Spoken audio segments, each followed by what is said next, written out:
زيكم ان شاء الله طيبين. الفيديو ده موجه ناس الادارات الاهليه والعمد والنظار. شيروا الفيديو ده وصلوا لهم، بخصوص الناس المتواجدين في سيطره حكومه تاسيس وبيقوموا بنظموا بالعقبليه والجهويه والعلطسه والتعالي على الاخرين والسب وشتم الاخرين. اخواننا، عندنا مثل بيقول لك كل راعي مسؤول عن رعيته. كل راعي مسؤول عن رعيته. انت كعمده ولا شيخ ولا ناظر، المسؤوليه بتاعتك شنو؟ او الرعيه بتاعتك شنو؟ دمج النسيج الاجتماعي بين الشعوب. الرعيه بتاعتك شنو؟ مسؤول من قبيلتك او من خشم بيتك او من كذي، فهمت؟ مسؤول منهم، مسؤول من الشوائب الداخلهم. الايجابيه بتتقبلها ايجابيه والسلبيه بتحسمها انت كعمده ولا كشيخ ولا كناظر. كويس. الليله اليوم بيطلعوا ناس من داخل القبائل دي بينضموا مفتنين، ناس مفتنين وناس علطسيه وناس بيشتموا وناس بتعنصروا وناس نحن الفلانيين ما ادونا ونحن الفلانيين ما سووا لنا ونحن الفلانيين ما تركوا لنا والفلانيين في صيفتهم والفلانيين فالتكتوا. انتوا هنا داركم وين كعمد ونظار وكادارات اهليه؟ ما دي شغلتكم. الكلام ده اللي بيحسموا منو؟ بيجي بيحسموا حميتي؟ لا. بيجي بيحسموا قوات الدعم السريع؟ لا. بتحسموا انتوا العمد والنظار ديل. زول من داخل القبيله دي مرق زول نظم باسم القبيله او مرق زول شتم قبيله تاني، انت كعمده ولا كشيخ بتمرق للزول ده، بتشوفوا وين، بتقبضوا، بتسلموا الجهه المسؤوله تحاسبوا. انا والله محتاره فيكم، احنا ما عرفناكم انتوا كيزان ولا مناصرين الكيزان ولا انتوا ساكتين ليش بالظبط، احنا ما عارفين والله العظيم. فبجد يعني ده تقصير منكم على فكره، وده تقصير من اداء واجبكم.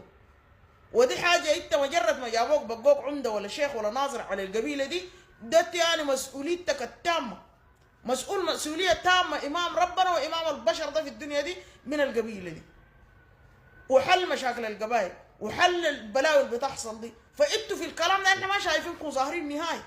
اطلعوا الناس دي تنبذ زي ما دايره تسوي، ولا شغلتكم ولا تطلعوا تتكلموا. دوركم وين هنا كعمد ونظار؟ دوركم وين؟ ويا ترى مسؤولين من رعيتكم؟ زي ما المثل بيقول كل راعي مسؤول عن رعيته. مسؤولين من رعيتكم مسؤوليه تامه؟ ما مسؤولين اخواننا. والكلام ده غلط منكم يا اخواننا. هاي انتوا قاعدين تصرفوا راتب شهري من الدوله دي. طيب راتبك الشهر ده انت محلله بشنو هسه؟ محلله كيف بس وريني؟ ما دام انت في سيطرتك وفي داخل قبيلتك بيمرقوا الناس متفلتين بنضموا، وانت ذاتك سواك عمده ليه؟ لحسم المتفلتين ده. فكيف ما بتحسبون؟ اي زول لقيته طلع قال كلام غلط ولا قال كلام تطلع توقف في حد، تقبض تقيم لنا ناس يقبضوا يجيبوا بلا قلة ادب. اي زول يتحاسب ويتخطى في علبه يا زول. انتوا دايرين تبنوا دوله يا زول، دوله دي ما بتتبني بلعب يا زول، دوله دي تتبني بفرض هيبه وفرض قانون عليها يا زول. الدوله دي بتتبني بهيبتها. الكلام اللي بيسووا فيه ده غلط على فكره، الكلام اللي بيسووا فيه ده غلط. انتوا ناس دايرين تبنوا دوله ما كشرذمه، ما شرذمه. كان شرذمه شليليات ده شيء ثاني.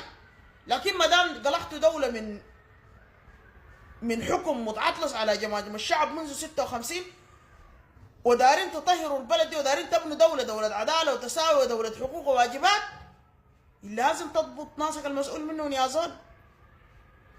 اضبط ناسك يا زول، ده قانون يا زول، اجري في الجميع يا زول.